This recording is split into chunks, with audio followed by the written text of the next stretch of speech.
Vous écoutez Duo de Plume.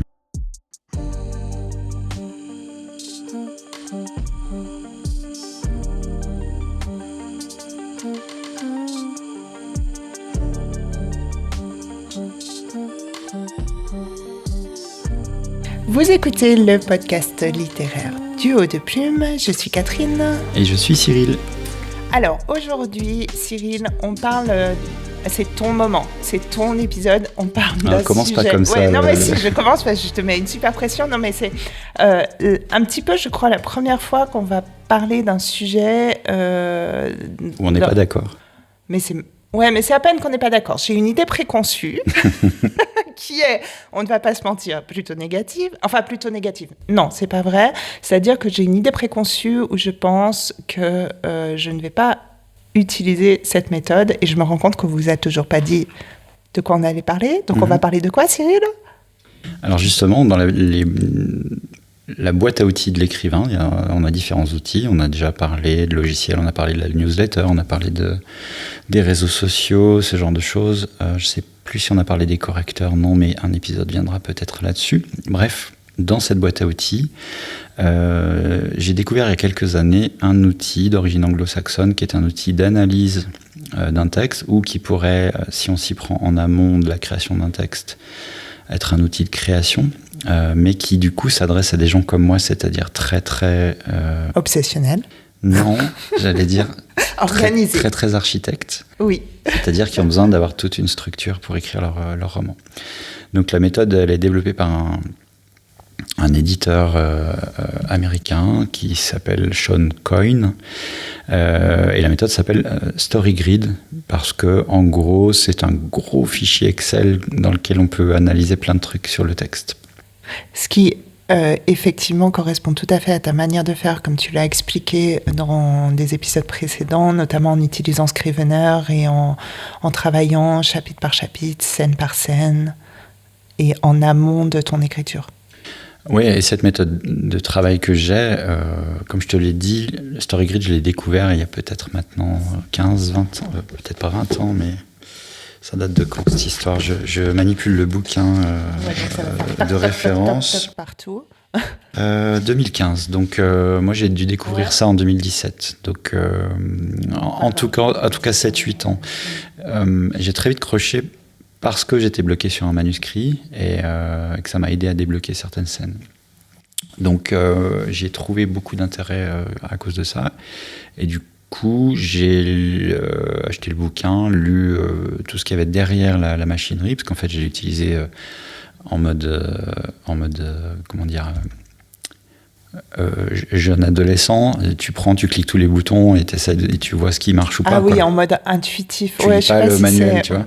Oui, comme fait mon mari quand on a un nouveau appareil. En partant du principe que si l'appareil est bien conçu, t'as pas besoin de lire le manuel, tu vois. Donc... non, en fait. Mais bon, bref, ce qui va à l'encontre de ta manière hyper organisée de faire. Pour revenir sur ton mari, enfin, je sais pas si on revient sur ton mari, mais je trouve un point commun, c'est que comme lui, je ne sais toujours pas dans quel bac on doit mettre la lessive dans la machine à laver. Mais bref.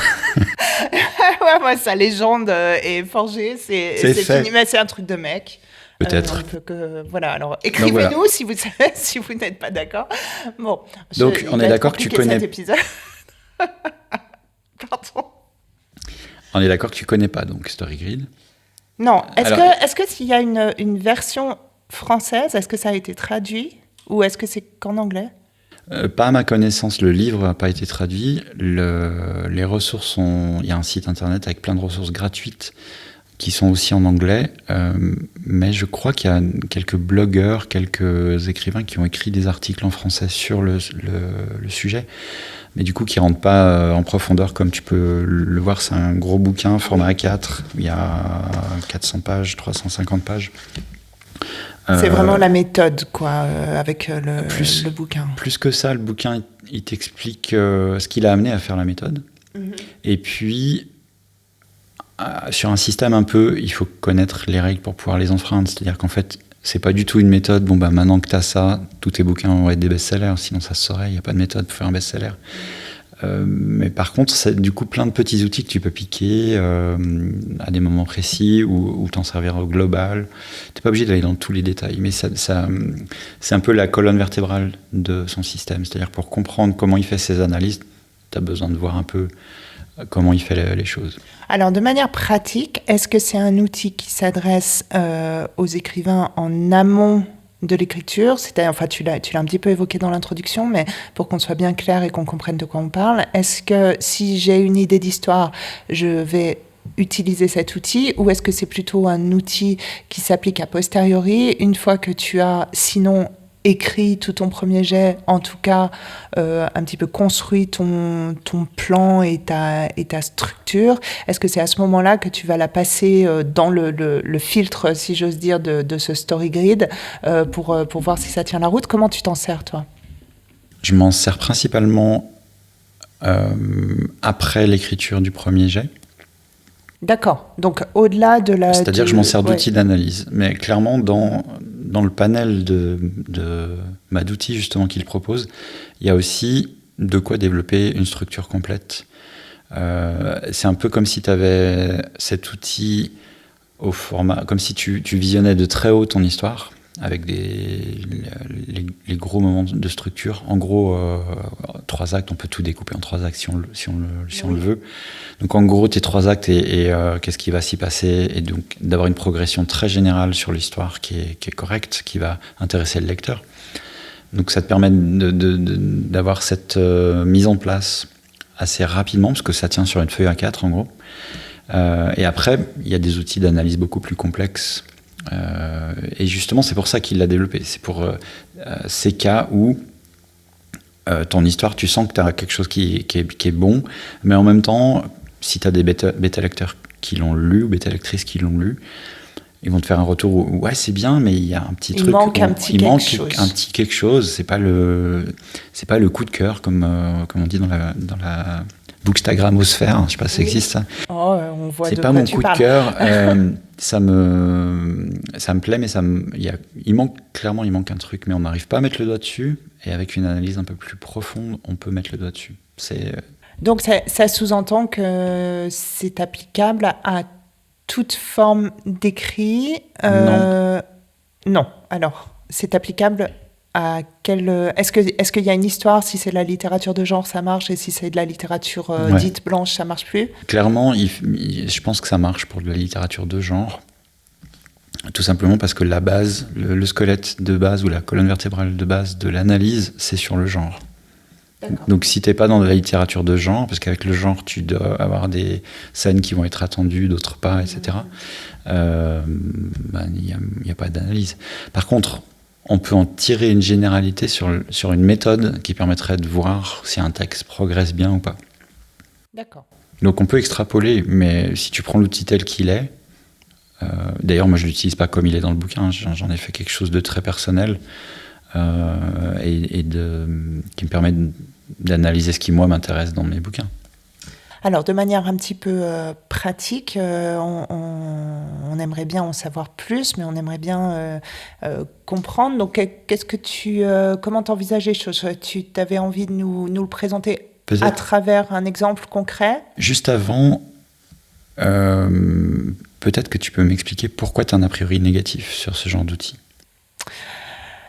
J'ai un a priori négatif sur ce genre d'outil parce que je pense que ça peut enfermer dans un carcan, dans une structure un petit peu trop rigide mais c'est peut-être tout à fait faux, hein, mais j'ai un peu l'impression que ça peut brider ma créativité, et je peux me sentir obligée de dire voilà, la scène 5, il faut qu'elle soit plutôt une scène d'action, parce que la scène 3, ça a été une scène d'exposition, par exemple. Enfin, je suis peut-être complètement à côté parce que je ne connais pas la méthode. C'est pour ça que je suis très intéressée par ce que tu vas nous expliquer, mais c'est vrai que si je veux la faire courte, ça me saoule ce genre de truc. Voilà. Merci. Mais c'est vrai que ça me saoule un peu de me dire il faut que j'analyse scène par scène. Est-ce que là c'est comme il faut? Est-ce que j'ai l'impression que ça risque de me structurer, puis de de me faire sortir un texte qui sera très scolaire, avec une sorte de rythme un petit peu répétitif et un petit peu toujours le même, où en fin de compte, ça devient attendu que tu as eu une scène calme, tu dois avoir une scène moins calme. Enfin voilà, j'aime bien quand tu me regardes comme ça. J'aime bien quand tu me regardes, j'essaye d'analyser, mais tu es poker face. Donc je ne sais pas si ce que je raconte correspond...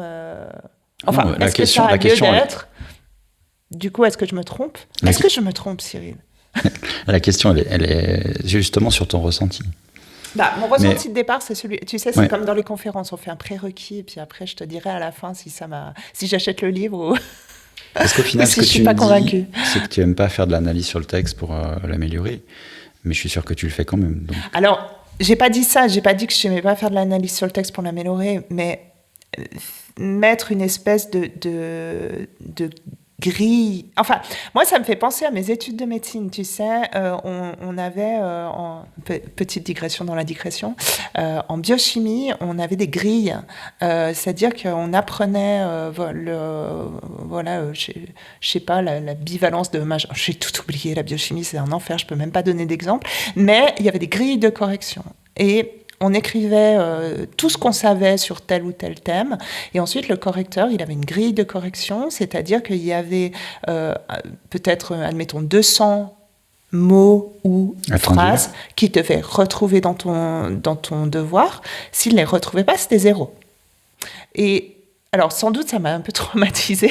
Et j'ai un petit peu l'impression qu'on est un peu dans le même truc. Et je me dis, comment concilier cette approche extrêmement rigoureuse, scientifique, ultra cadrée, avec de l'écriture de fiction et de la créativité. Et ça me paraît un petit peu antinomique. Mais je ne doute pas que tu me prouves le contraire. Ah non, on offre un outil à nos lecteurs, ils l'utilisent ou pas, et c'est pareil pour toi.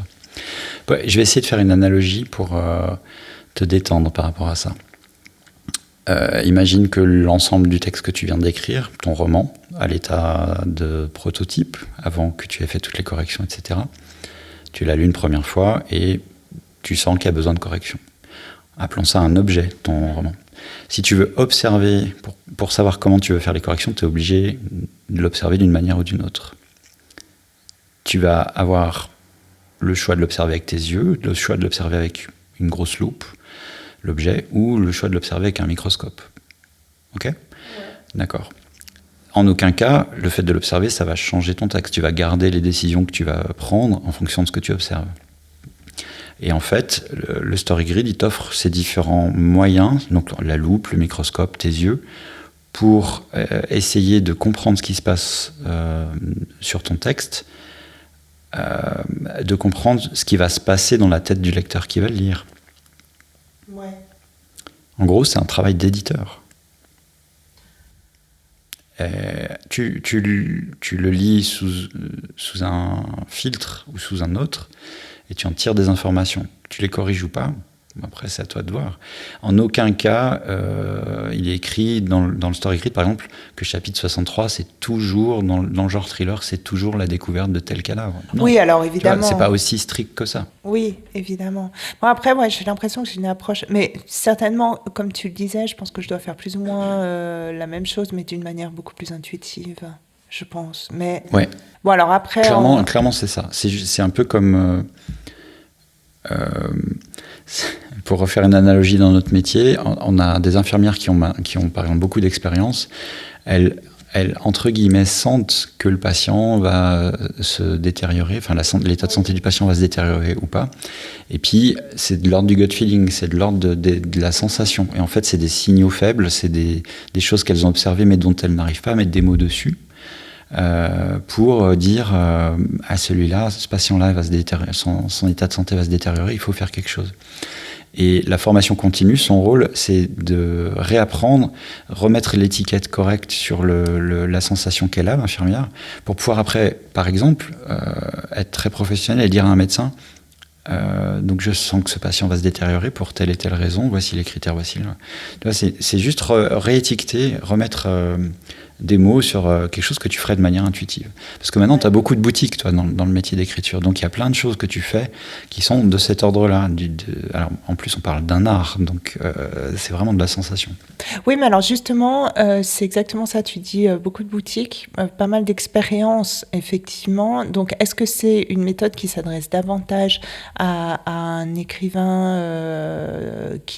soit qui débute, soit qui n'a pas finalisé beaucoup de romans, ou est-ce que à partir du moment où tu en as quand même, t'as une petite expérience, tu en as quand même publié un certain nombre, est-ce que ça peut t'apporter quelque chose? Bon, explique-nous. Oui, explique-nous. peut-être, parce que ça sera peut-être plus clair. Peut-être qu'on se repose ces questions après. Donc, Monsieur Coyne, au départ, c'est un éditeur à l'époque, c'était les Big Five. Il y avait 5 grosses maisons d'édition aux États-Unis. Pardon. Rachat, ère moderne, capitalisation à outrance. Je crois qu'il en reste plus que 2 majeurs qui ont racheté tout le monde, ou 3. Je sais pas du tout. L'autre chose qui a changé, c'est que dans le milieu anglo-saxon, tu as un agent, après, quand ton texte est vendu, tu as un éditeur, et il y a un gros travail d'aller-retour sur le texte entre l'auteur et l'éditeur. Et l'éditeur anglo-saxon, son rôle est justement de faire ça, de faire ce travail d'analyse, de dire, de faire des propositions à l'auteur et de dire ce chapitre 5 que tu nous as fait, l'intro est très bien, ça se ramollit au milieu et à la fin il nous manque quand même quelque chose. Je pense que tu devrais faire ça à ton personnage, ça donnerait telle sensation à ton lecteur, ce qui permet de raccrocher à ton chapitre 6. Tu vois, il fait tout ce travail d'analyse et tu as des allers-retours avec l'auteur. Fast forward, avance rapide, on est en 2025, ça fait 15 ans qu'ils n'ont plus le temps de faire ça. Et c'est vrai aussi en France, c'est vrai aussi probablement en Suisse. Toi, tu es édité en Suisse, moi, j'ai pas eu de relation avec des éditeurs suisses encore, mais je pense qu'ils n'ont plus le temps. Il y a une certaine phase éditoriale, mais qui n'est pas aussi poussée probablement. C'est-à-dire que je pense que maintenant, ils n'ont plus le temps, et puis il y a tellement de textes que c'est une des raisons. Disons qu'ils vont pas forcément dire oui à la base sur un texte où il y a trop de retravail à faire, et y compris pour des auteurs de la maison. Alors peut-être pour les auteurs de la maison, ils le feront un petit peu quand même, c'est-à-dire, en d'autres termes, si tu es déjà publié dans cette maison d'édition, pour si ton texte a vraiment besoin d'un editing un peu profond, peut-être qu'ils vont y aller quand même.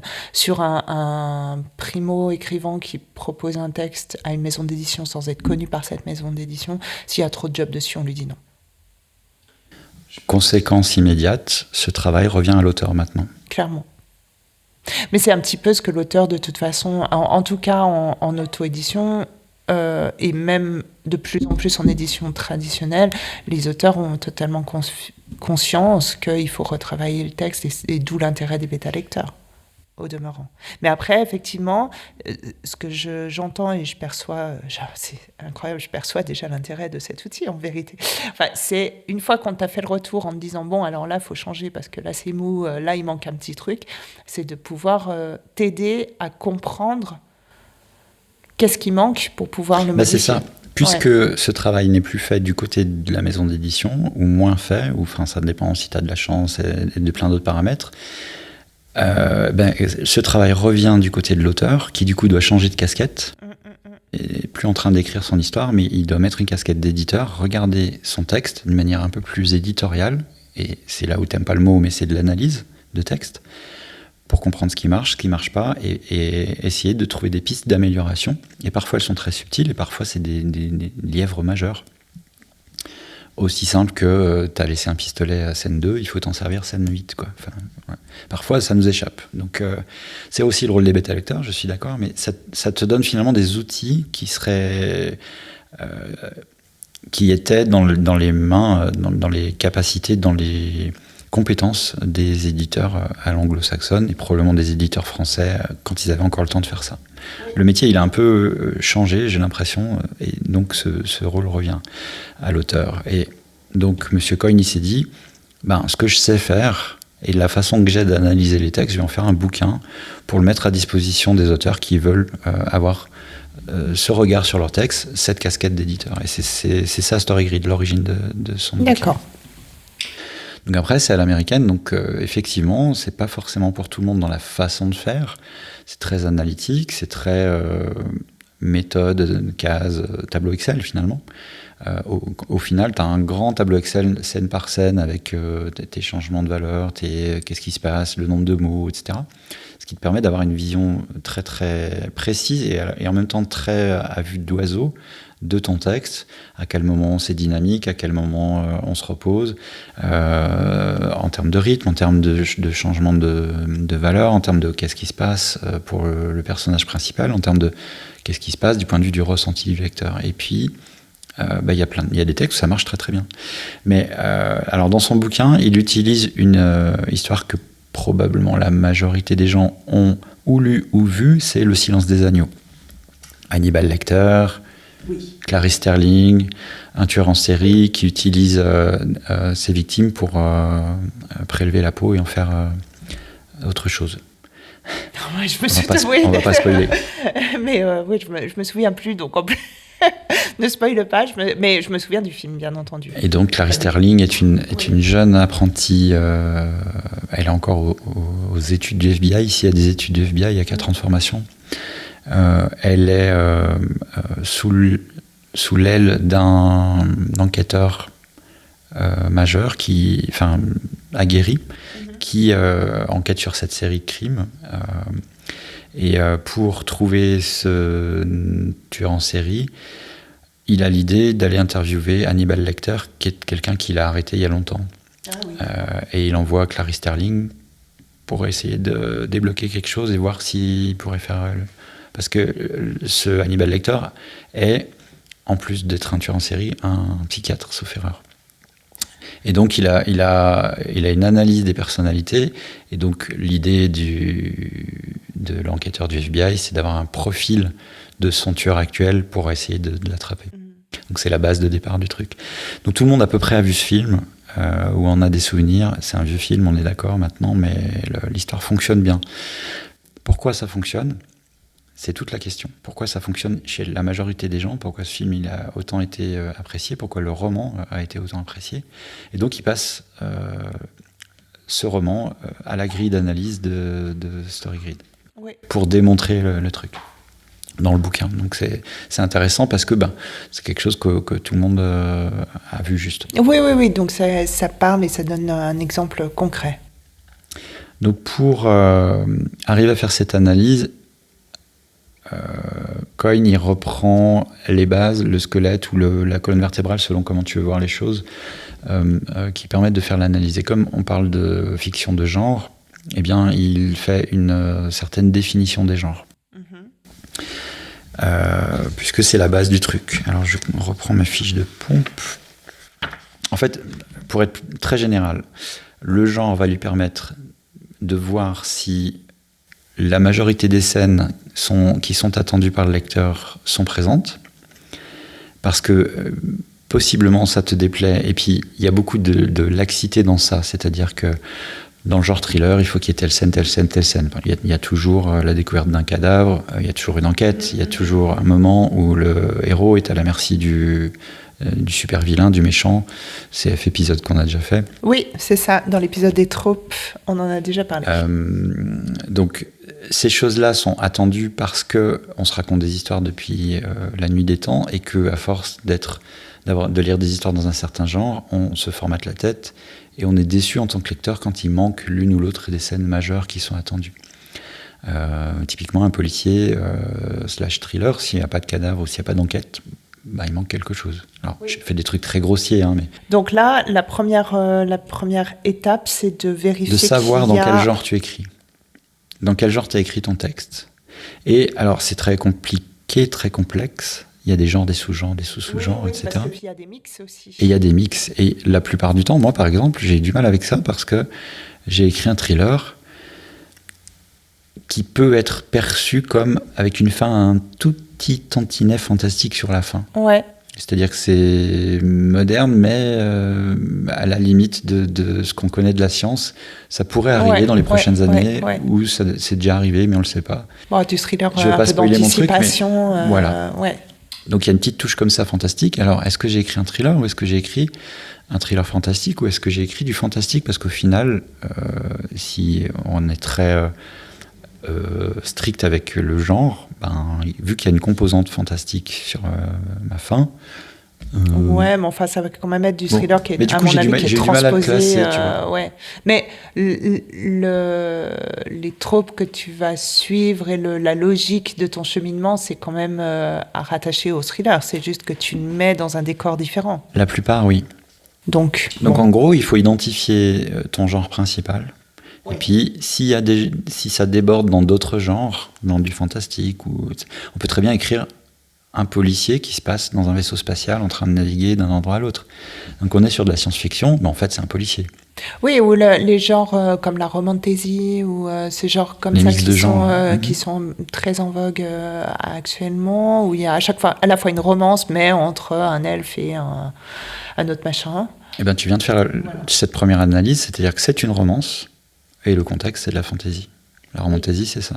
Oui, mais alors voilà, du coup, tu vas te placer. Parce que est-ce que tu vas avoir besoin. Tu analyses avec ton story grid d'une manière différente selon que tu te places sur le filtre romance ou sur le filtre fantasy. Donc, si je comprends bien. Du point de vue des scènes attendues, oui. Après, c'est pas le seul critère d'analyse. Donc, ça veut dire que si tu as un double genre relativement équilibré, parce que dans ton thriller, on a.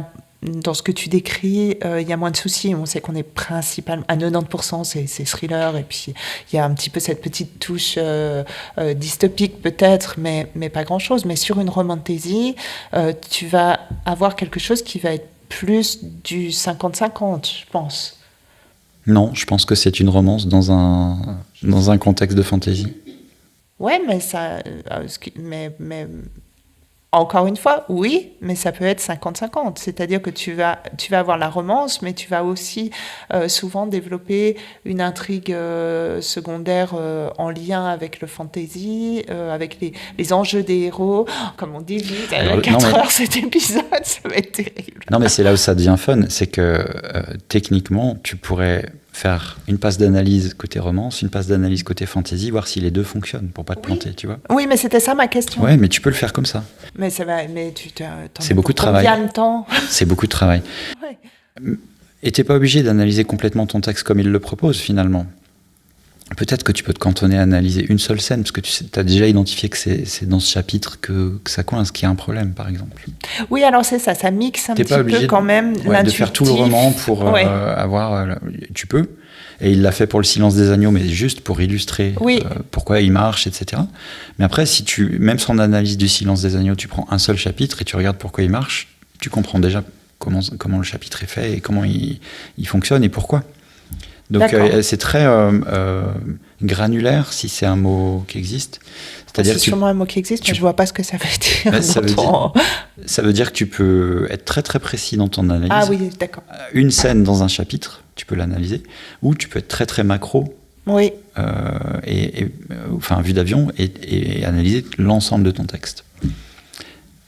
Et je pense que de toute façon tu le fais quand tu commences à corriger ton bouquin. Tu sais bien qu'il y a un début, un milieu, une fin.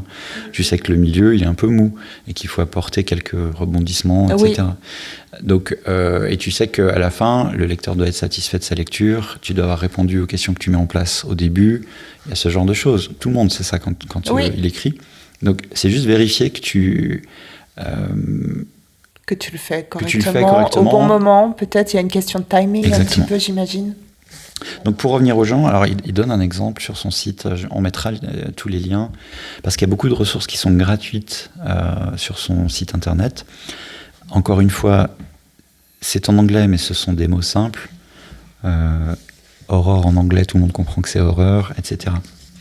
Donc il a une espèce de trèfle qui lui permet d'analyser la structure. Je la montre à l'image, puis je te la montre en même temps. J'allais dire, tu me la montres à moi, mais le seul endroit où il n'y a pas de caméra, alors bon. Et donc, dans ce trèfle, il fait différentes passes d'analyse. C'est pas une analyse, c'est savoir situer ton texte. Tu as le style. Est-ce qu'on est dans du de la comédie? Est-ce qu'on est dans du drame? Est-ce que c'est du documentaire? Est-ce que c'est de l'épistolaire, du cinématique, etc. Donc ça peut qualifier ta structure. Tu as ton histoire, tu as la structure. Est-ce que c'est un multiplot, c'est de plusieurs lignes, de plusieurs arcs narratifs combinés, ou est-ce que c'est un arc narratif majeur, le arc plot? Ouais, d'accord. Est-ce que c'est une story, une histoire courte? Est-ce que c'est une histoire longue? Est-ce que c'est une histoire en plusieurs tomes? Et puis dans le genre, tu vas avoir différents genres. T'as, la guerre, où est-ce qu'ils sont? Moi, j'ai pas sorti mon truc. Est-ce que c'est... En fait, c'est les sous-genres. Est-ce que c'est une histoire d'amour? Est-ce que c'est un thriller? Est-ce que c'est un crime? Puis tu as encore des sous-genres, etc. Ouais. Cette façon d'exposer l'histoire te permet de voir grosso merdo où va être ton histoire et du coup de connaître quelles vont être les choses plus ou moins attendues par ton lecteur. D'accord. Donc ça Si on permet prend ton de histoire, définir... même la romantaisie, vu qu'il y a une composante de romance, en théorie, tu as deux personnages, une approche, l'un plaît à l'autre, un problème qui fait qu'ils n'arrivent pas à se mettre ensemble, ils vont finir par se mettre ensemble, une découverte d'un problème encore plus grave qui fait qu'ils vont se séparer, et puis un retour, et normalement, on a un nouveau couple. Ouais. Après, il y a beaucoup de variations autour de ça, mais c'est je pense grosso modo les scènes qui sont attendues pour la romance. Oui, puis ça pour va la romance, être attendu pour la romantaisie, strict. mais en plus, tu dois le faire. Tu dois avoir aussi des attentes du côté de la fantaisie. Et donc, tu dois y répondre. Donc, ça te permet de faire une première analyse. D'accord. Quant à ton genre, dans chaque genre, tu vas avoir des conventions. C'est-à-dire des éléments ou des moments attendus dans l'histoire sans lesquels l'histoire paraît bancale. Donc je ne parle pas de scènes précises, mais il y a des conventions. Pour un policier, il y a un corps, il y a un meurtre en général. En général, il y a une enquête. Tu t'attends à voir certains personnages. Tu vas avoir, pour prendre les Sherlock Holmes, tu vas avoir le Holmes de Sherlock Holmes. Tu vas avoir l'assistant génial qui apporte... le Watson alors. Le Watson de Sherlock Holmes.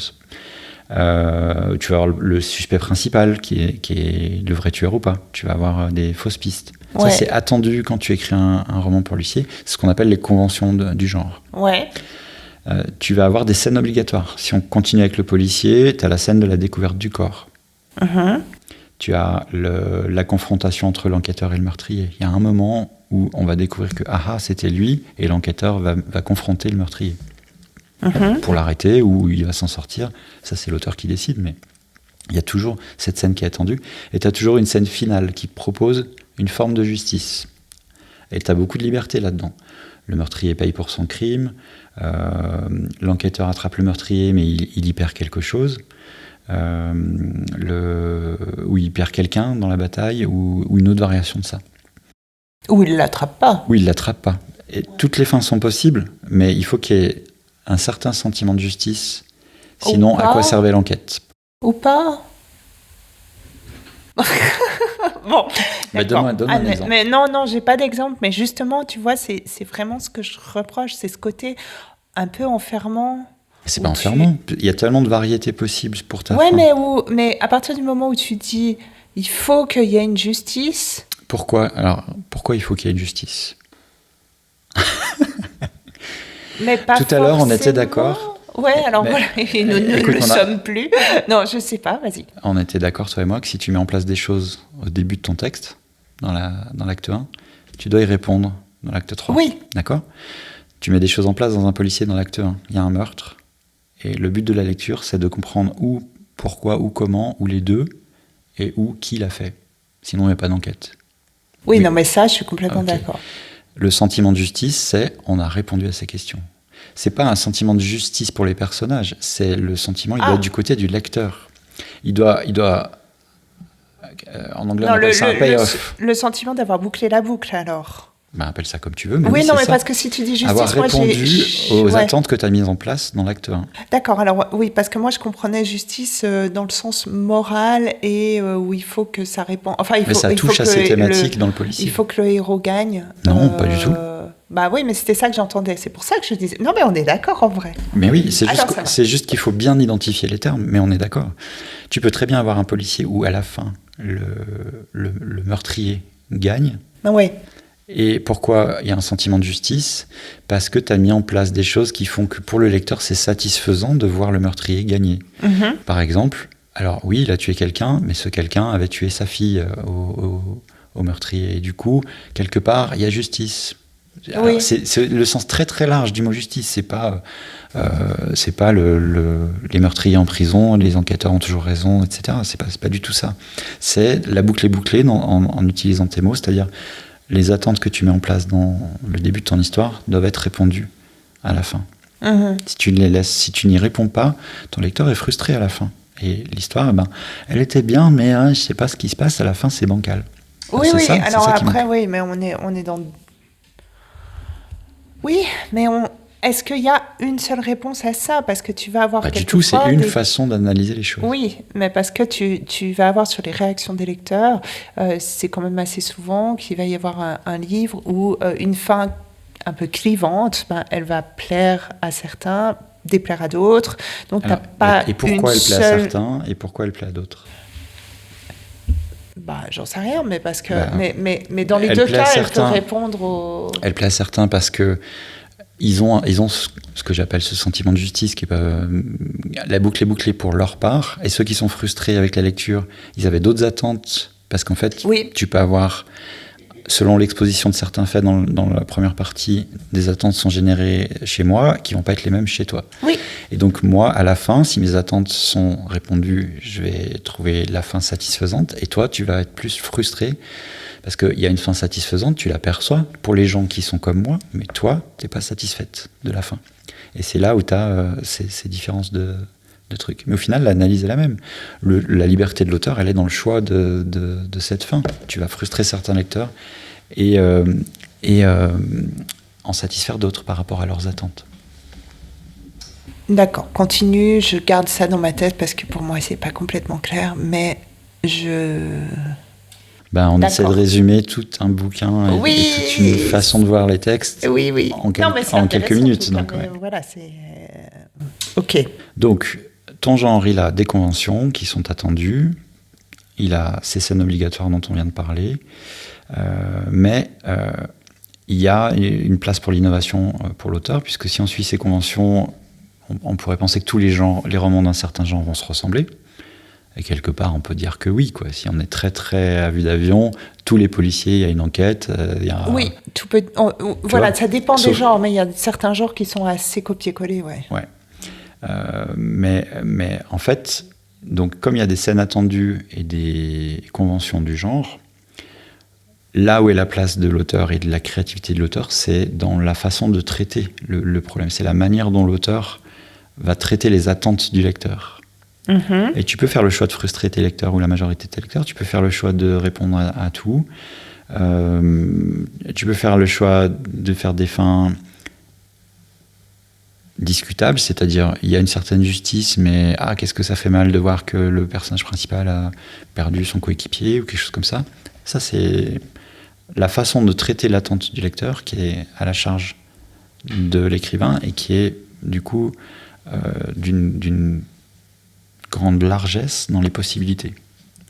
Ouais, mais encore une fois, pourquoi t'as besoin, de ça, de ton story grid pour arriver à ça? T'en as pas besoin. Si tu fais du premier coup, tu chies ton bouquin comme ça, parfait. Mais comment vous parlez, monsieur Pardon. Vallée?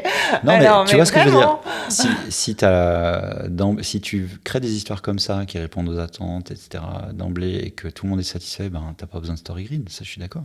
Disons, le paradoxe, c'est ce que j'ai du mal à intégrer, c'est le fait qu'à partir du moment où il y a what milliards de possibilités, tu n'as pas une seule réponse, donc comment tu utilises une... Enfin, parce que ces possibilités, tu arrives toujours à les classer. Je vais refaire une autre analogie. On prend un tissu rouge. Je te demande à toi quelle couleur il est. Parce qu'en plus, je suis daltonien. On parle des handicaps on maintenant. Parle des La voiture de ma femme que tu vois dehors, elle est rouge. Elle est rouge. Ouais, mais toi, si tu dois la qualifier un peu plus, elle est rouge comment? Attends, je me tourne. Elle est rouge. Je sais pas, elle est rouge. Est-ce qu'elle est rouge pompier? Elle est rouge un peu sombre. Ok, donc c'est ta qualification. Oui. Si je demande à ma femme, elle va te donner une autre qualification. Oui, alors les gonzesses, on va te dire, elle est rouge garance ou quelque chose comme ça. C'est... Ce qui veut rien dire, mais... Mais pas du tout. Ah bon? Ouais, les couleurs, c'est bah, un c'est peut-être... certain rouge. Ouais. Pourtant, c'est un rouge. Donc ça veut dire que la liberté d'auteur, elle est dans l'interprétation du rouge. Pourtant, tu arrives quand même à faire entrer le truc dans la catégorie rouge. Ok, transpose ton analogie sur le story grid. Ben, j'ai pas besoin de story grid puisque j'ai tellement de possibilités de tordre mon histoire par rapport à l'attente, dans le traitement de l'attente du lecteur. Et du coup, comment je peux analyser? Mais en fait, l'attente reste toujours la même. La façon dont tu le traites est différente, mais l'attente, ton traitement va rentrer dans une catégorie d'attente du lecteur. Oui, mais encore une fois, l'analogie, ton analogie du rouge, je comprends pas la métaphore.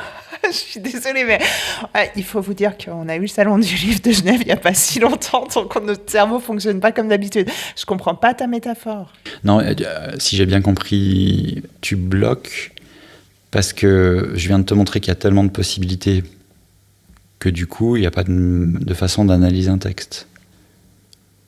Et moi, je suis en train de te dire qu'en fait, quelle que soit la façon dont tu l'écris, dont tu traites ta fin, dont tu traites l'attente du lecteur, tu peux, en prenant un peu de recul, faire rentrer dans les conventions, dans ce qui est attendu par rapport au genre, même s'il y a beaucoup de variations dans tes possibilités créatives. Ok. Donc, la question, c'est pas de savoir comment tu t'y es pris, ça c'est ta liberté d'auteur. La question, c'est de savoir si tu as répondu aux attentes que tu as mis en place au début et qui correspondent souvent, ou la majorité du temps, aux conventions du genre qui est décrit ou aux scènes attendues, et ou les deux. Ok. Je t'ai perdu? Non, tu m'as pas perdu, mais on tourne autour d'un truc où je continue de me dire, ok, bah, je le fais intuitivement. Enfin, absolument. Voilà, donc absolument. Là, encore pour l'instant, j'achète pas le bouquin. Mais reprenons un peu de recul. Ça ne te servira que si tu as besoin d'analyser ton texte. Si pour toi, ta méthode fonctionne bien, bah, tu n'as pas besoin de ça, effectivement. Mais j'analyse un minimum parce que je me rends compte, moi, la manière dont je procède, quand moi, je perçois, comme tu l'as dit, là, je suis complètement d'accord avec toi, quand je vais écrire un texte et puis je vais le relire, et puis si je perçois une faiblesse, un moment où il y a justement ce ventre mou, ou un moment où je me dis, ouais, non, mais là, on patauge un peu, on perd de l'intérêt, ce qui est extrêmement difficile quand toi, tu l'as écrit d'ailleurs, mais d'où l'intérêt peut-être de laisser un petit peu de temps entre le moment où tu l'écris et le moment où tu le relis pour avoir une sensation en tant que lecteur.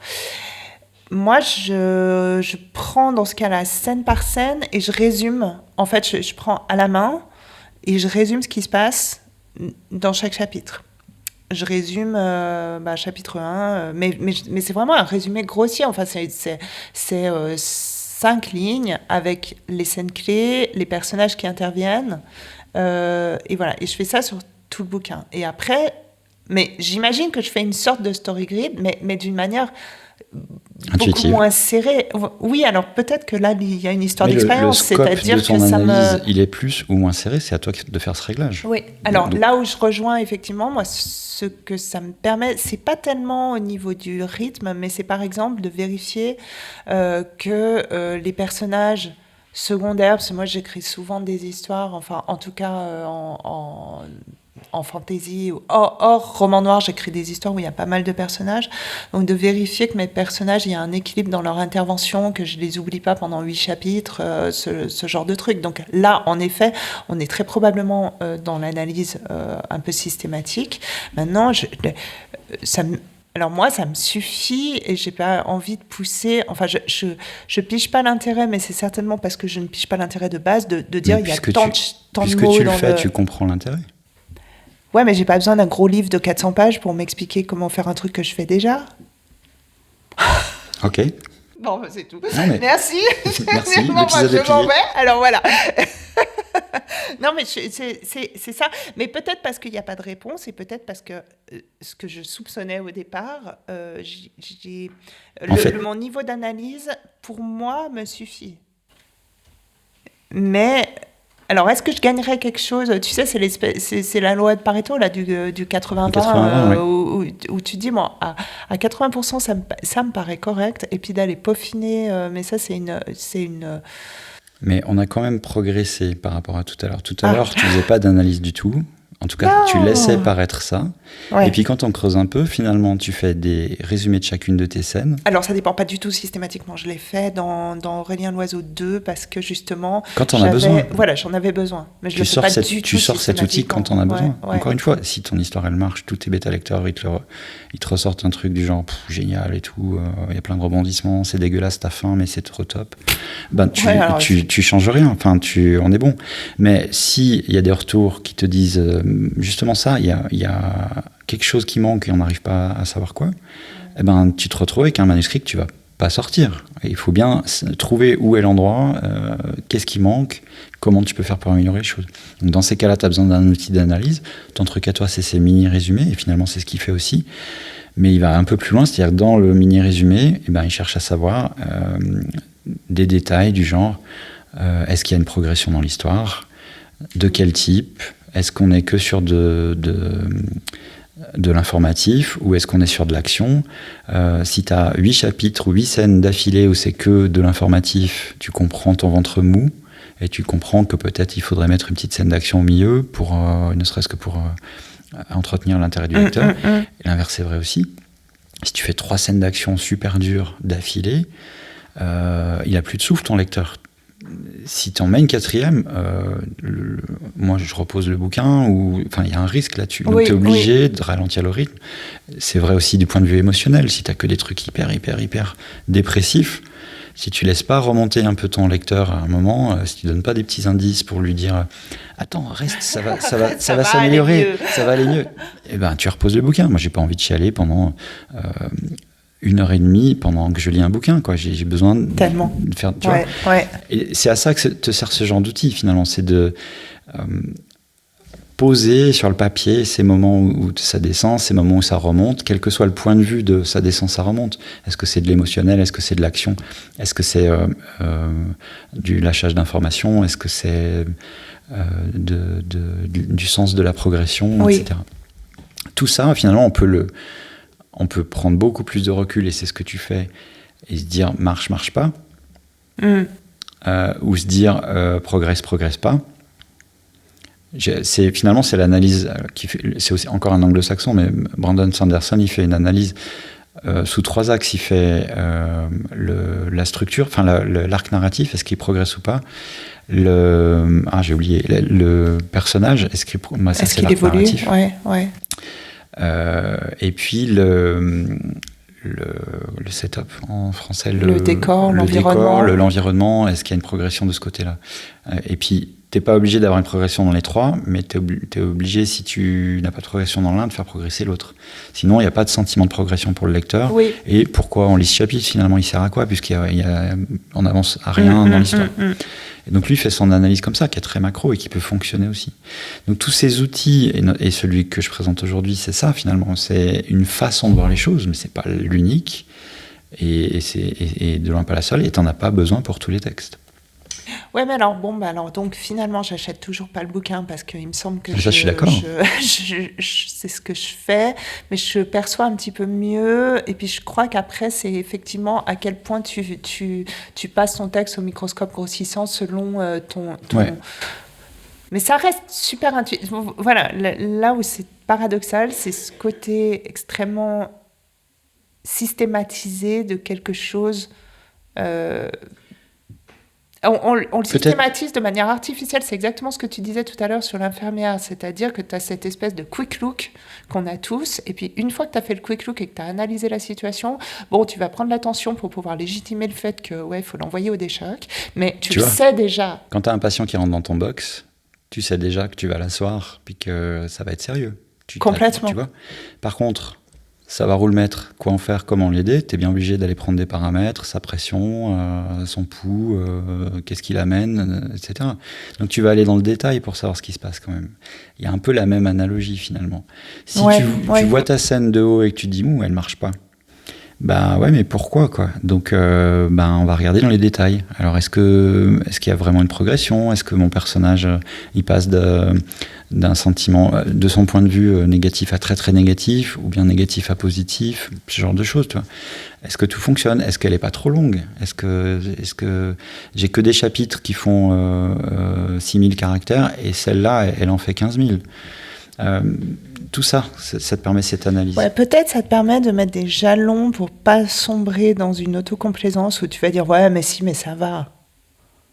Peut-être. Il y a quelque chose comme ça. Dire si tu coches certaines cases et bon, ce que tu fais toi, j'ai retrouvé dans le bouquin et qui est encore une fois disponible sur son site, sa fameuse, ce qu'il appelle lui Foolscap.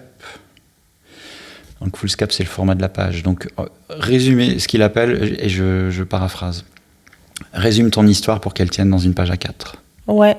Et en gros, tu as définition du genre, définition des enjeux pour le personnage principal, définition des enjeux internes pour le personnage principal. Donc, par exemple, si on reprend le Silence des agneaux, l'enjeu de Clarice Sterling, c'est de trouver le tueur en série avec son... mais son enjeu interne, c'est de grandir de bébé inspecteur à inspecteur aguerri. Okay, elle a besoin des deux. Ouais. Il y en a un qui est interne, il y en a un qui est externe. Donc, il faut définir tout ça. Et puis après, tu as 3 actes, en gros. Et dans chaque acte, quel est l'incident de départ? Quelles sont les informations que je vais donner? Comment on le termine?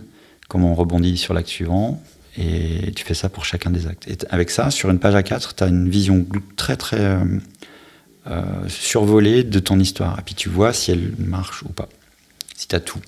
Si dans ton acte 2, c'est long, on te rapporte que j'ai sauté des pages, machin, tu peux déjà voir, juste avec cette page A4, est-ce que finalement on passe de tel point à tel point, est-ce que c'est un vrai changement pour le personnage ou est-ce que ça bouge pas trop, est-ce qu'il y a une progression, ce genre de choses. Donc ça, c'est la vision macro.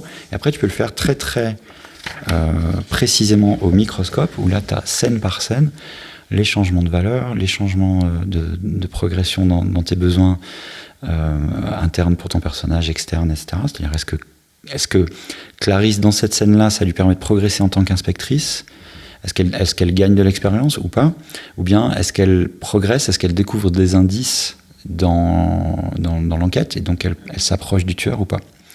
Si tu n'as pas l'un mais l'autre, ça marche. Si tu as les deux, ça marche aussi. Si tu n'as aucun des deux, le lecteur il a le sentiment que Clarice Sterling ne progresse pas et donc que le chapitre ne sert à rien. C'est un peu ça, si tu veux. Et donc, quand tu as une scène où ça marche pas très bien, est-ce que tu coches tous ces trucs-là, quoi? Est-ce qu'il manque pas un bout qui permettrait de faire progresser Clarisse dans son enquête ou de faire progresser Clarisse dans son évolution personnelle d'inspecteur ou d'inspectrice? Donc, tu peux être très, très, très précis. Puis lui, il va loin dans son tableau. Alors là, il montre un tableau qui est aussi disponible sur le site et qui est super complet, où il a le numéro de la scène, le nombre de mots dans la scène. Donc les anglo-saxons, ils comptent en nombre de mots, nous, on compte en nombre de signes. Mais ça te donne, du coup, d'une scène à l'autre, est-ce qu'on a un équilibre ou est-ce qu'il y a des scènes super longues et des scènes très très courtes? Puis parfois, c'est un choix. Parce que dans une histoire, tu veux justement calmer un peu le rythme de 5 chapitres d'affilée très très courts, avec un rythme très haletant, puis tu veux un peu poser ton lecteur, tu as besoin d'une scène plus longue, donc ça peut être un choix aussi. Donc ça te permet de voir ça de manière mais c'est effectivement de ne pas en avoir une toute petite alors que tu en as 15 qui sont longues. Exactement. Ou, voilà, pour harmoniser, on pourrait dire. Harmoniser. Tu vas avoir tes mini-résumés que toi tu fais quand tu as besoin de faire une analyse. Donc, et toi, ça te suffit, mais dans ce mini-résumé, lui, il va plus loin. Est-ce qu'il y a un changement de valeur ? Est-ce qu'il y a un changement de polarité ? C'est-à-dire que le sentiment global du lecteur, c'est d'avoir une impression. On part d'un début très négatif. Clarisse vient de se faire ridiculiser, cracher dessus par Hannibal Lecter. Et puis, à la fin, elle en ressort quand même une analyse. Elle a découvert un indice. Et on passe donc d'un truc très négatif à un truc très positif. Donc, est-ce qu'il y a ce changement de polarité dans ta scène ou pas ? Et s'il y en a un, est-ce qu'il est utile à l'histoire ou pas ? Il va aussi avoir défini dans sa scène le moment clé qui va changer les choses. Donc le moment où elle découvre l'indice, pour reprendre l'exemple que j'ai utilisé, ça tourne la polarité de la scène de moins à plus. Alors, est-ce qu'il existe ? Est-ce qu'il est trop tard ? Est-ce qu'il est trop tôt dans la scène ? Parce que s'il est tôt dans la scène, est-ce que tu as besoin du reste ? Est-ce que tu as besoin de faire tout le blabla que tu as écrit sur 1500 signes derrière ? Peut-être pas. Et du coup, tu peux améliorer ton rythme ou pas. Qu'est-ce qu'il va faire d'autre ? Vérifier les points de vue. Oui. Alors ça s'adresse plutôt aux débutants, mais c'est une erreur quand même qui est très très commune, surtout au point de vue troisième personne omnipotent. Tu passes très souvent du sentiment d'un personnage dans la scène au sentiment de l'autre. Ouais, alors ça, c'est... c'est pour les débutants, je pense. Ouais, tu vois, mais tu peux faire ce genre d'erreur. Alors oui, c'est la base. Et parfois, c'est ça qui cloche dans ta scène. C'est-à-dire que le sentiment de confusion du lecteur, il vient du fait que tu as décrit un sentiment dans une phrase qui appartient au personnage principal, et juste après, et il avait peur, et en fait, tu parles de l'autre personnage, et donc tu viens de passer dans la tête de l'un à l'autre. Ouais, mais enfin, ça, t'as pas... Enfin, mais si tu fais ça... Bien sûr que tu faisais ces erreurs au début. Alors moi, ça, parfois, ça glisse. J'ai jamais fait, je crois.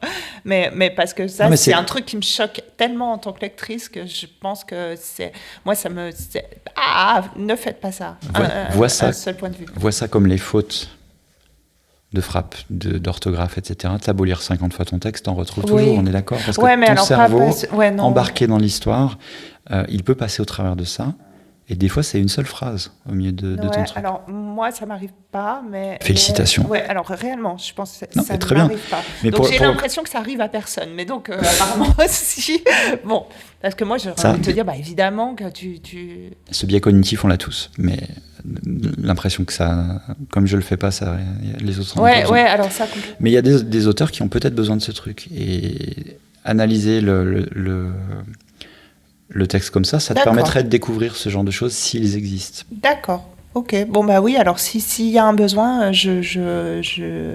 j'entends. Il va continuer son analyse avec... Alors, c'est plus utile pour, par exemple, un thriller. C'est pour ça que là, l'exemple, c'est le Seigneur des silence des agneaux. Tout ça. Quand est-ce que ta scène, elle se passe ? C'est-à-dire avoir une certaine cohérence. Si ton flingue que tu découvres dans la caisse de la cave du tueur, tu le découvres trop tôt alors qu'il faudrait le découvrir plus tard, il faut qu'il y ait une cohérence dans le temps, dans les découvertes des indices, dans ce qu'il se passe. Il ne peut pas avoir tué telle fille qui est découverte 2 jours en avant, 2 jours plus tard. Tu vois, ce genre de choses. Ouais, mais bon, c'est tout dépend.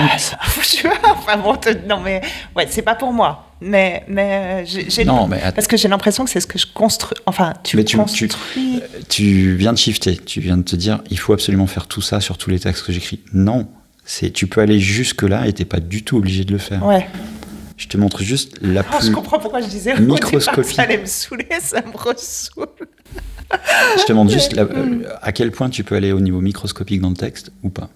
Non, mais à côté de ça, enfin, je me marre, mais voilà, mais... Alors, donc, sans faire la fille hyper expérimentée, mais j'en ai écrit un certain nombre, donc c'est vrai que ça me paraît hyper basique. Je pense quand même que ça s'adresse à des auteurs qui... C'est une espèce de mémo pour pas oublier les choses, quoi. Oui. C'est une espèce de mémo, mais c'est des trucs, tu le fais tellement... Mais tu t'en sers, toi ? Pas à ce point-là, mais sur certains trucs, oui. D'accord. Non, mais c'est intéressant. Probablement. Alors, ce que je t'ai décrit là, par exemple, c'est très important pour les thrillers. Ça va pas l'être pour la romantaisie. On s'en fout qu'ils soient rencontrés un mercredi à 21h53. Encore que si tu décris la météo... Mais tu vois, donc tu peux même faire des erreurs comme ça.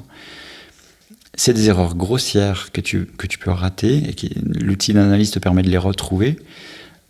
et qui peuvent sortir ton lecteur de la lecture et de l'histoire, comme toi, une faute majeure de grammaire va te sortir d'un texte. Complètement. Alors, je viens de mettre le doigt sur ce qui me perturbe complètement dans ce truc-là.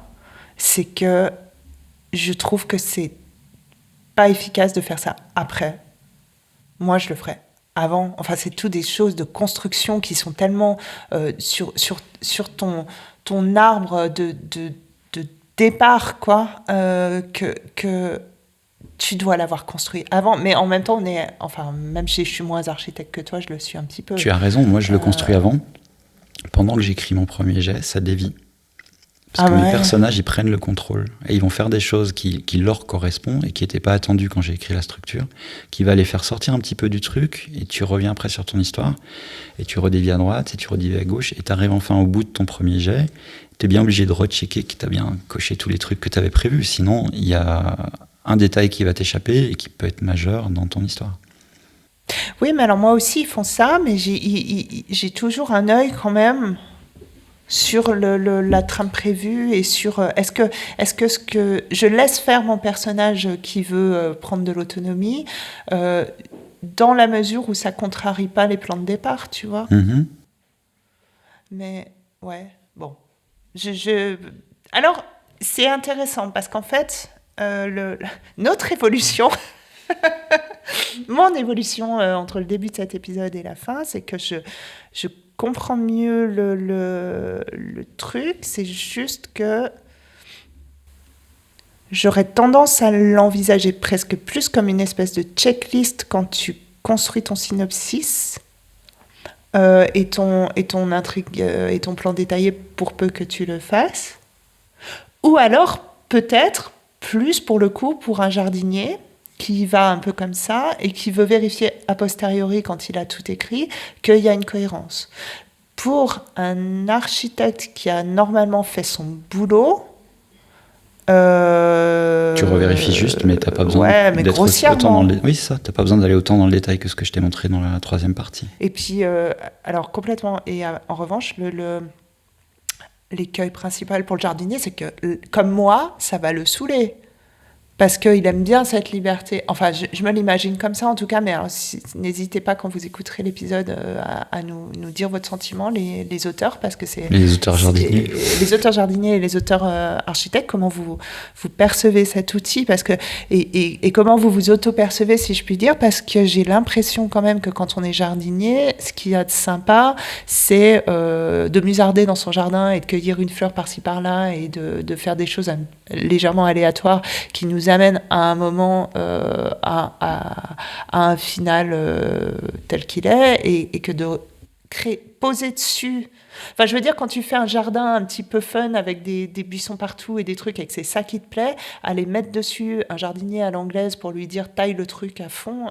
J'essaye de faire des métaphores pourries, je me perds dans mes métaphores. Mais tu vois ce que je veux dire, ça me semble incompatible. Bah, c'est probablement incompatible au point que les jardiniers vont pas aller sur un outil comme ça. Ouais, on est alors d'accord. c'est ça. Alors que ce serait intéressant parce que ça permettrait d'éviter certaines erreurs. Enfin, c'est intéressant si tu sens que ton texte est bancal. Si tu as besoin de l'analyser pour comprendre pourquoi tu as planté le truc d'une manière ou d'une autre. Ouais, mais je sais pas si les jardiniers... Enfin, moi, quelquefois, je lis, en tant que lectrice, je lis des textes dont je connais pas les auteurs et où je me dis, tiens, a priori, ça doit être un jardinier parce qu'on a un petit peu l'impression qu'il savait pas trop où il allait. Et est-ce que le texte était super? Est-ce que tu es content de ta lecture avec un... Des fois, justement, t'as tout à fait quelquefois un truc où c'est super et puis t'as une espèce de moment où tu comprends pas où l'auteur veut en venir et t'as vaguement le sentiment, enfin quand t'écris toi-même, peut-être c'est pour ça que j'ai cette vision, t'as quand même le sentiment que non seulement tu comprends pas où l'auteur veut en venir, mais que lui a pas compris non plus et il te fait une espèce de fin, il se retombe sur ses pieds de manière maladroite et t'as un sentiment de frustration et là je pense qu'un outil comme ça aurait peut-être été bien. C'est QFD. Ok, donc alors c'est soit pour les architectes en amont, avec plus ou moins de profondeur d'analyse de l'outil selon ton expérience peut-être, soit pour les jardiniers qui regrettent de ne pas être architectes, ou je sais pas. Le problème de la... Alors non, c'est pour... Alors tu peux l'utiliser en amont, tu vas perdre certains des outils, par exemple la longueur, de tes scènes. T'es obligé tu peux pas le définir à la... Enfin, oui, moi, quand je crée mes textes, je me dis, bon, cette scène-là, elle va faire 1500 mots. Ouais, mais je sais pas comment tu... Bah, mais tu me demandes, donc je te... Oui, non, mais complètement. Donc, sauf que quand je l'écris, Pas du tout. Pas du tout. Bah ouais. Du coup, je suis bien obligé de refaire une analyse derrière pour savoir si mon lecteur s'emmerde ou pas, quoi. Parce que ma scène de 3000 mots, là, au milieu de toutes les autres, je la garde comme ça, je la coupe en deux. Ouais. Au niveau du rythme, qu'est-ce qui est mieux ? Au niveau du ressenti du lecteur, qu'est-ce qui est mieux ? Et du coup, oui, j'ai une structure avant, mais je repasse pas aussi détaillé, ça dépend du texte, ça dépend des erreurs que je vais faire ou pas. Un peu sur un modèle qui se base là-dessus pour savoir si ça fonctionne ou pas. Donc si tu te sers de ça pour prévoir ta structure en amont, je pense qu'il faut être très macro. Il ne faut pas aller autant dans les détails que ce que je t'ai décrit. Sinon, ça va t'enfermer complètement. Bah oui, voilà, précisément. Par contre, une fois que tu as écrit le texte et puis tout fonctionne bien, mais il y a un moment peut-être qui fonctionne moins bien ou quoi, tu peux prendre ces outils-là, essayer de faire cette analyse un peu fine, et puis peut-être ça va te montrer, oui, ça fait 3 fois que il n'y a pas de changement de polarité, il n'y a pas de progression, et puis du coup, c'est ça le problème, il faut que je change un petit peu.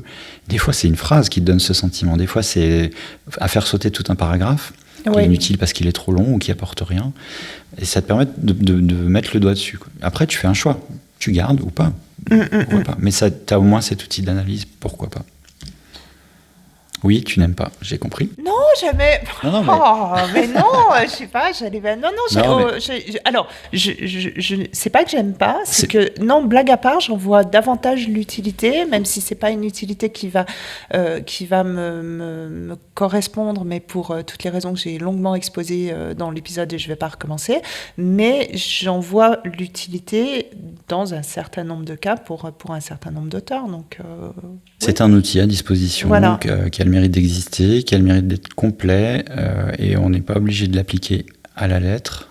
La preuve, moi, j'ai été convaincu quand j'ai lu ça, je trouvais le système d'analyse très bien. J'arrive pas à être aussi précis que ça me fait chier comme toi.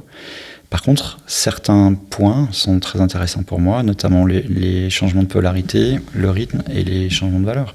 Donc je vais quand même vérifier ces trucs-là sur mon roman quand je suis dans ma phase éditoriale, juste après le premier jet, avant de faire des corrections. Parce que si je fais sabre des chapitres, ça sert à rien de sabrer des chapitres que j'ai corrigés. Certes. Tu vois. Donc je fais ma version de ce truc. Donc, et puis tu disais... Je boucle par rapport à ce que je disais au tout début, c'est-à-dire que quelque part, oui, si tu l'utilises exactement comme il le dit, ça t'enferme beaucoup. Il faut connaître le truc pour pouvoir t'en éloigner, te l'approprier. Voilà, ta clé à molette, il faut la personnaliser parce qu'elle tiendra mieux si tu mets une bande ou je sais pas quoi sur le manche. Puis t'en fais ton outil à toi finalement. Un autocollant de chat sur la clé à molette. Important. Fondamental. Tu disais quand même, oui, je voulais juste poser la question, que toi, ça t'avait quand même permis de te sortir d'un blocage dans un certain roman. Et c'était un roman au début de ta carrière d'auteur ou... Ouais, c'était dans mon thriller. Il y a toute une scène que j'ai fait sauter, en fait. Et il y avait une grosse longueur, à peu près aux 2/3 du roman. Parce qu'avec cette scène, ce que j'ai mis en place, j'étais obligé d'expliquer. Et donc ça a créé d'autres scènes, finalement, qui, à l'analyse, on se faisait... Ouais, non, mais ne dis pas, arrête de dire des gros mots. Pardon. C'est du haut de plume, on ne dit pas de gros mots. On s'ennuyait, il y avait du coup pas de progrès. Il y avait une progression dans la scène elle-même, mais il n'y avait pas de progression sur l'arc narratif du personnage principal ou des 2 personnages principaux. Et ça m'a aidé à faire le choix de la sabrer. Et ça n'enlève rien à l'histoire, qui plaît aux lecteurs qui m'en font des retours maintenant. Oui. Mais il y avait cette longueur qui en faisait un truc lourd, quoi, avec en plus, je me suis rendu compte par après que à la fin, je répondais pas du coup aux attentes générées par ces scènes-là, puisqu'elles étaient... Elles étaient en trop, en fait. Mais ces scènes, quand je prends un peu de recul, elles sont arrivées parce que je me racontais l'histoire, puis probablement que j'avais besoin de me raconter ces scènes-là, mais que sur le devant de la scène, du point de vue du lecteur, elles n'étaient pas nécessaires. Elles étaient nécessaires à l'écriture et non nécessaires du point de vue du lecteur. Mais je pense que ça rejoint ce qu'on a dit en filigrane tout au long de l'épisode, c'est que très souvent, quand on écrit, on n'a que notre vision et des fois on s'écoute un peu écrire et puis on va développer certaines scènes ou certaines conversations parce que ça nous plaît, qu'on est dans le mojo et puis qu'on aime ce qu'on écrit et on s'emporte un petit peu. Et en effet, ça n'a pas forcément d'intérêt, voire ça nuit à la progression et à la fluidité de l'intrigue. Et parfois, surtout, je pense quand on a moins d'expérience, c'est difficile de repérer ces scènes-là, de les sacrifier sans trop d'arrière-pensée. Et dans ce cas, mais ça peut générer un blocage total. Et dans ce cas, the story grid peut être un bon outil pour aider peut-être les auteurs qui ont ce type de blocage. Ou, sans parler du story grid, prendre un moment comme tu fais toi, que j'appelle un moment d'analyse, où tu résumes tes scènes et tu essaies à vue d'avion de voir les trucs qui ne fonctionnent pas, et voire même de les déplacer. Parfois, c'est juste ça. Prendre ce moment, sans parler de précisément cet outil, il y en a probablement d'autres qui m'ont échappé, mais voilà. C'était l'outil du jour. Mais c'était très intéressant et j'espère que ça vous a plu, mais j'en doute pas parce que c'est vraiment intéressant d'analyser comme ça nos métiers qui sont, rappelons-le, créatifs et intuitifs. Et de l'art, oui. C'est de l'art. Ouais. Faire un tableau Excel sur de l'art, c'est vrai que c'est compliqué. C'est tout dessus. Mais voilà, nous ne reculons devant rien du haut de plume. Alors, merci beaucoup Cyril. Merci à tous de nous avoir écoutés ou regardés. On mettra les liens sur nos réseaux, sur notre site. On vous mettra aussi quelques visuels des extraits du livre. Tu disais il y a des tableaux qui sont ou les liens vers le site. Je pense que je vais les mettre sur le site du Haut de Plume dans l'article de l'épisode. Je mettrai les visuels. Ça sera le plus accessible, ça sera là, quoi. Mais j'en mettrai aussi sur Insta aussi quand on annoncera l'épisode. Comme ça permettra d'avoir un petit aperçu et puis pour le détail sur notre site duhautdeplume.com. Et voilà, n'hésitez pas à nous faire un retour. Est-ce que vous connaissiez cet outil ? Est-ce que c'est une méthode, une manière de faire qui vous parle en tant qu'auteur ? Bon, on a conscience que c'est un épisode qui s'adresse peut-être plus aux auteurs qu'aux non-auteurs. Oh là là, on est fatigué. Genève. Mais faites-nous des retours. On adore avoir vos ressentis et papoter avec vous. Merci Catherine. Merci Cyril. Et à dans 15 jours. Un livre, ça peut tout changer parce que ça crée du lien et un lien qui dure longtemps. Un texte, c'est un ruisseau. Par moments, il est très lent. Par moments, il va très fort. Vous les abrutis de marcheurs au pas de loi que vous êtes devraient lire les livres au lieu de les brûler. Mais vous couchez avec tous vos auteurs, dites-moi. Je ne bosse plus du tout avec des connards.